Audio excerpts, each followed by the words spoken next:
Seks dobry wszystkim. Dzisiaj będziemy rozmawiać sobie o orgazmie i to będzie taki basicowy film. Będziemy mówić o podstawach, ale będziemy do tego tematu wracać, bo jest to temat ważny, ważki, inspirujący, bardzo inspirujący. Nie da się ukryć, że orgazm nie tylko daje nam satysfakcję i, jak to mówią antropolodzy, zachęca do ponawiania aktywności seksualnej, ale też, nie da się ukryć, inspiruje nas twórczo. Bardzo wielu artystów podejmuje tematy orgazmu. Tak więc orgazm jest bardzo inspirujący i mnie też zainspirował. Dlatego dzisiaj sobie porozmawiamy o orgazmie. Nazywam się Anna Moderska i od ponad 20 lat jestem edukatorką seksualną Towarzystwa Rozwoju Rodziny, ale też jako edukatorka seksualna od ponad 12 lat edukuję dorosłych w zakresie przyjemności i akcesoriów erotycznych. Cieszę się, że trafiliście na ten kanał. Zachęcam Was od razu do subskrypcji i obserwowania go. Znajdziecie tutaj informacje o seksualności, akcesoriach erotycznych, no i intymności w ogóle. Orgazm to zjawisko fizjologiczne i emocjonalne, które jest kulminacją podniecenia seksualnego. Kulminacja, czyli taki szczytowy moment. Ja mam w zwyczaju mówić o tym, że jest to pewnego rodzaju wyładowanie w mózgu, przeładowanie się tego mózgu. O tym, dlaczego tak jest, zaraz powiem. Natomiast niewątpliwie jest to zjawisko złożone, zjawisko uniwersalne w pewnych aspektach i też bardzo indywidualne w innych. Nie ma dwóch takich samych orgazmów, tak jak nie ma dwóch takich samych dróg dochodzenia do tego orgazmu. Każda jest bardzo indywidualna. Co istotne, bardzo duża część orgazmu jest to coś, nad czym kompletnie nie panujemy. Jest to reakcja naszego ciała, która jest pewnego rodzaju pierwotną, automatyczną reakcją naszego ciała. Jest to taki moment, w którym w pewnym sensie następuje przeładowanie naszego mózgu. Całkowite jego wyłączenie, to znaczy niedosłownie, prawda? Nasz mózg cały czas pracuje, natomiast wygaszają się całkowicie poznawcze aspekty pracy mózgu, czyli te nasze umiejętności poznawcze zanikają, a włączają się i rozbłyskują pierwotne, emocjonalne, te, na które nie mamy wpływu. Również reakcje fizjologiczne ciała w dużej mierze są reakcjami, na które nie mamy wpływu i nie mamy kontroli, czyli nie możemy nimi sterować. Więc jeśli one się pojawiają, to jest to prawdopodobnie orgazm. Jeśli musimy je w jakiś sposób emulować, to nie jest to orgazm.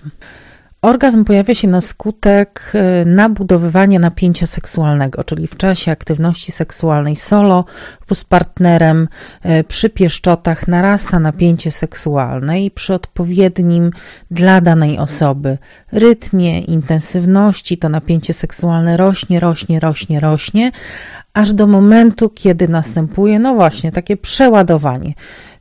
Badano mózg w czasie orgazmu, mierzono jego aktywność, okazało się, że właśnie w czasie orgazmu te części mózgu, które są bardzo pierwotne, bardzo właśnie emocjonalne i na które nie mamy wpływu, rozbłyskują, natomiast wygaszają się te funkcje poznawcze. Funkcje poznawcze związane z liczeniem, analizą, kontrolą. Dlatego na przykład nie wiemy zazwyczaj, ile orgazm trwał. Nie jesteśmy w stanie tego powiedzieć. Niektóre osoby wręcz tracą taką świadomość na czas orgazmu, ponieważ, no właśnie, zanika umiejętność analizowania sytuacji. W wyniku orgazmu pojawiają się oczywiście takie reakcje typowo fizjologiczne w ogóle w naszym ciele. Pierwsza jest taka, że następują skurcze mięśni. Skurcze i rozkurcze mięśni na miednicy, skurcze i rozkurcze mięśni poprzecznie prążkowanych, przepony.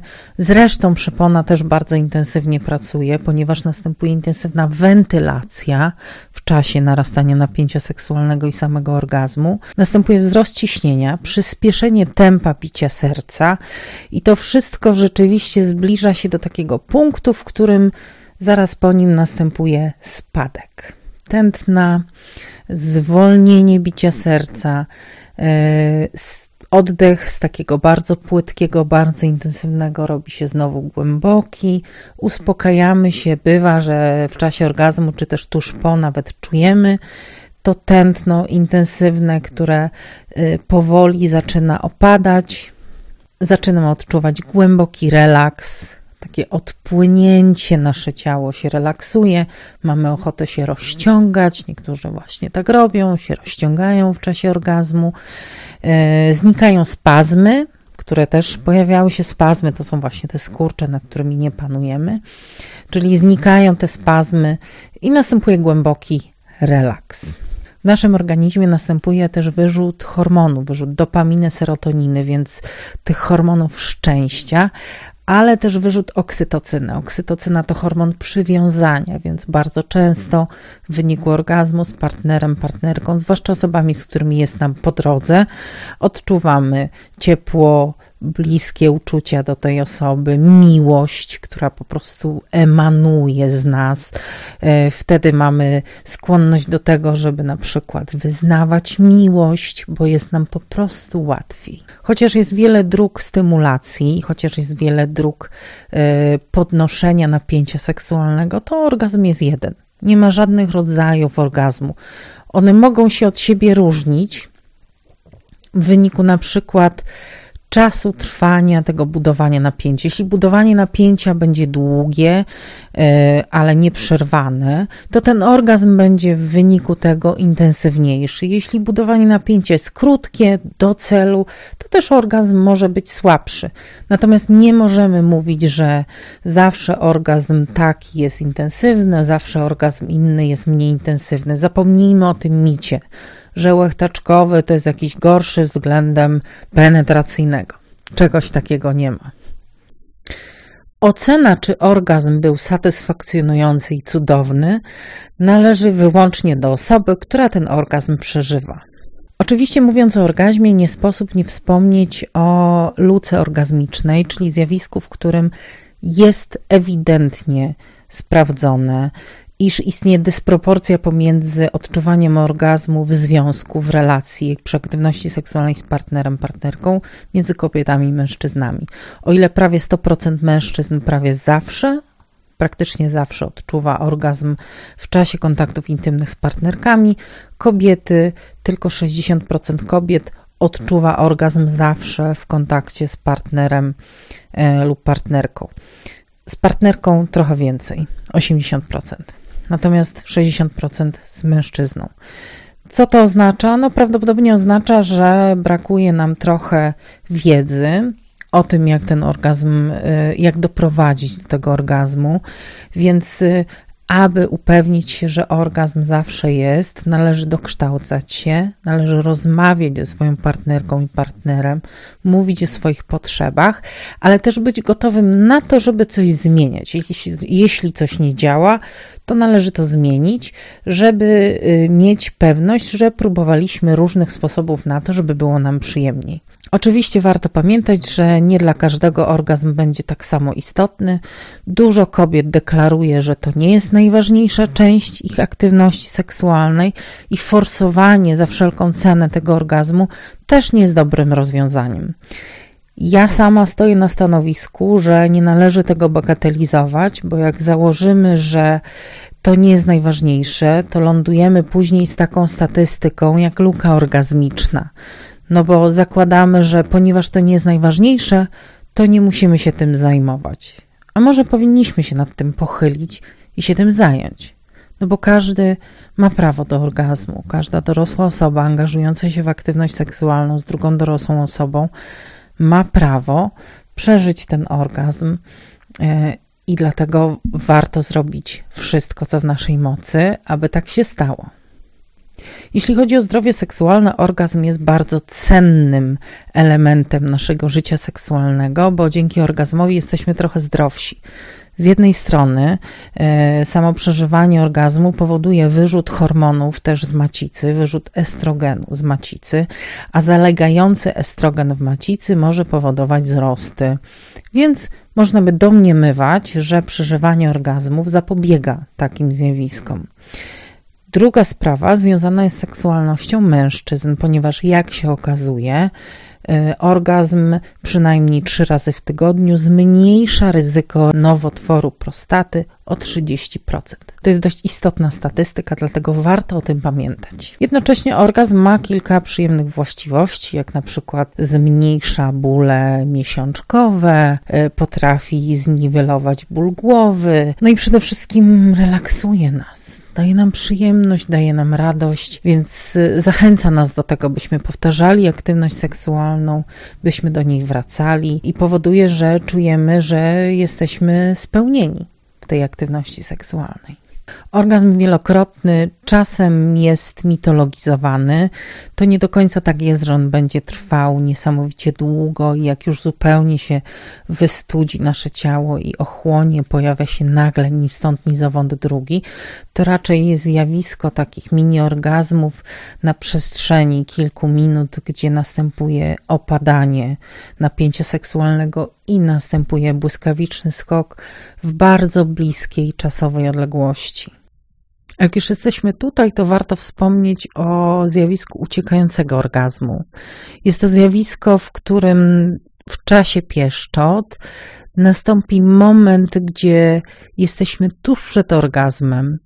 Z jakiegoś powodu następuje przerwanie pieszczot i po prostu nie dochodzi do szczytowania.